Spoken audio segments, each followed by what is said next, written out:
Hey everybody, I'm here with Cathy Fisher, who is one of the rock star chefs here at True North. She does a cooking demo every week, right? Right. And she's got one of my favorite, actually my favorite cookbook of all time, which is the Straight Up Food Book. I love it. It's a really high quality book. I will put a link to it in the description to her website and to her blog so that you can get your hands on it because it is worth every penny. And I remember I found out about you, actually, you've been doing the blog for how long? 7 years. A long time. Mm-hmm. And this is your first book, right? Yes. And you had done the crowdfunding. Yes. And that's how I first heard of you. I didn't even know about your blog before that. How did that go? Did you like the crowdfunding experience? Did it work well? It worked very well. My goal was $50,000 and we ended up raising $68,000. Oh, wow. Yeah. Fantastic. So it was really, really good. It was a lot of work. I imagine. They say you need to prepare about 6 months to a year before you actually launch your campaign. Mm-hmm. And I thought, wow, that sounds like a long time, but now I understand why. There's a lot of work to fundraising and preparing a campaign, but it was good. It forces you to really nail down your budget, what you need. It was a really good experience. Yeah. Yeah. So how long did it take you to make that book? Some of the recipes were on your blog, so you didn't have to invent every recipe from scratch for the book, right? Right, right. Most of them are from the blog. It took me about less than 2 years, I would say. So the first year I was kind of taking it a little more slowly. I'll work on a chapter here, a chapter there, and all this stuff. But the second year it was just nose to the grindstone the whole year. And I self-published, so that means you are managing every aspect of the book yourself. So I hired an editor, a designer, an indexer, things like this. So you have to find all those people and negotiate. Did you do your photos? I did all the photos for the book. Yeah. Those were great. Well, I tell people I only put the good recipes in the cookbook. So. Yeah, and the bad ones are all online, right? There are no bad ones. In fact, I make every recipe 4 or 5 times before I put it up. And even sometimes after that, I might tweak it a little bit. But I'm kind of I want things to be just right since I don't use salt, oil, and sugar. There's that kind of extra challenge, I wouldn't say pressure, challenge to make things still really flavorful. Right. So I'm not putting bland things in, bland recipes up. It just won't work. I also love how you put the hints down, or the tips maybe you call it, where you've got some quick variations. If you don't want to mess with all these spices, just do this. Right. And you'll be ready for dinner. And so those are really helpful tips. I love that. And the reason I put those in is because I'm a teacher. When you're a teacher, you get all these questions from people. And 7 years worth of questions. So I was very keyed into, okay, what is someone going to ask about this recipe? They're going to ask, I don't do cashews, so what should I do instead? So I put that option down in the notes for them. Perfect. Yeah. So what's your inspiration for your recipes? Do they come from things that you tried to veganize from before, or handed down recipes, or your travels? I know that some of them are very ethnic dishes, so where did you come up with some of these ideas? The way that I started coming up with them is just thinking about dishes that I ate growing up. Not necessarily handed down recipes. My mom wasn't a big cook. She was more of a just throw it together kind of cook. She didn't really relish being in the kitchen.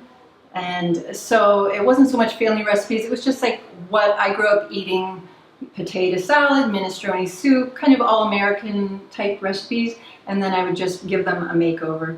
And how I start that process is I'll look in my own cookbooks at home, or I'll go online and see, say I'm, like right now I'm working on a shepherd's pie recipe because I don't have that. So I went and researched shepherd's pie, regular standard American recipes, vegan recipes, and I just see what is the common denominators in all of those. And then of course I take out the salt, the oil, any sugar, and then I just kind of intuit my way from there. And then I just make it a bunch of times to make sure it tastes good. Do you always have people over trying your recipes before you put them up? No, I probably should, but I don't. No, it's working for you, so working. I wouldn't worry too much about it. I did have all the recipes tested before they went into the cookbook, even though they were on the website previously, and that was actually very helpful. But it just seems like whenever I want to get a recipe up, I just don't want to take that extra 5 days to like send it to someone. I'm not that organized, I guess, and have them send me back feedback, and so. Right. But yeah, and I found, I decided like if I find a better way to do something after I already put it up, you can tweak it. It's not set in stone. So. Mm-hmm. So tell me a little bit more about your blog. Are you putting recipes up on a regular basis? Do you have like a paid subscription that people can get involved with? How does it work? Because I'll be honest, yeah. I haven't looked at your blog that much because once I got your book was the first time I heard of you, and I just relied on the book. I see. Yes, the blog is completely free. There's no subscription. I try to get 1 or 2 recipes up a month, especially right now when I'm kind of in the thick of selling the book and going around and promoting the book and all that. So 1 to 2, maybe 3 if I'm lucky, a month will get up there. How else are you promoting the book? Are you good? I know you're doing demos here. You do demos for the McDougall program too, right? Yes. So about once a month I go over there and they have their 10-day program and they have groups of about 60 people. So I'll give a demo. They have 5 teachers. So I'm one of the cooking teachers during the week that the people are there. Cool. And so I give my demo, I show the book at the beginning, and then afterwards if people want to buy the book, I just bring some cases with me and sell them and sign them afterwards. And yeah, so I do that there. We sell a lot here at True North. I sell a lot on my website. I sell a lot on Amazon. I didn't really go the bookstore route. I have a local bookstore chain, Copperfields, here in Sonoma County. They carry my books, but otherwise I just didn't feel like that was the way to go, at least not right now. So do you have immediate plans, or in the future, I guess, for a second book, or where do you want to go from here? Any big goals? Big goals. Yes, I do want to write another book now that I know how to do it. The second one will be a piece of cake, to right? not do another one would just be silly. So I do want to write another book. I have a short list of ideas for books, and I've kind of been feeling people out, like, what do you think about this for the next book? And they give me their feedback. Because that's going to take a long time to put together, and Sure. probably won't be for another couple years. And as far as big plans, I'd like to start getting into video.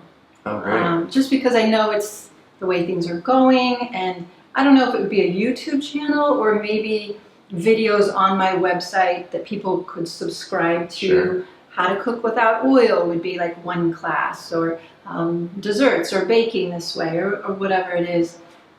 So I do want to do that and maybe have like shorter videos on YouTube that kind of point to those or something. So I'm just learning about the video world, and I realize it's a huge Plus, we healthy eaters are finally growing. Yeah. It seems to be catching. Have you noticed? How long have you been eating this way? I've been vegan for 18 years. Okay. And all totally SOS-free the whole time, or more recently?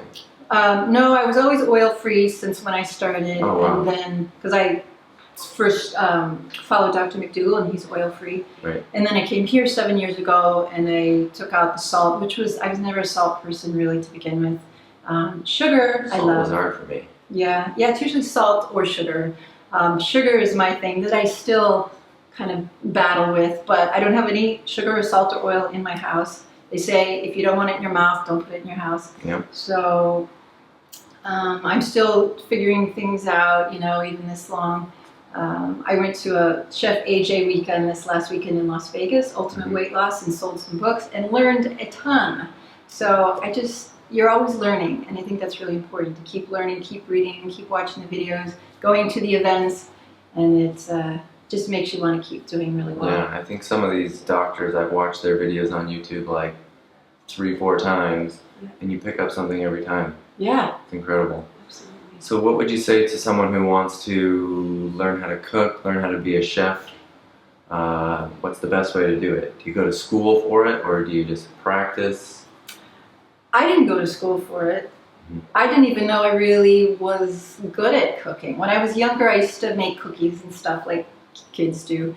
But when I got the job here at True North, which was my first cooking teaching job, I didn't really know what I was doing. And Dr. Goldhammer said, well, give it a try. And he had good vibes about me. So I just started making things out of his cookbook that he sells here, the Health Promoting Cookbook. And then after a while, I thought, well, I would do something different with that. Or I just wanted to do my own recipes. This is a bit basic.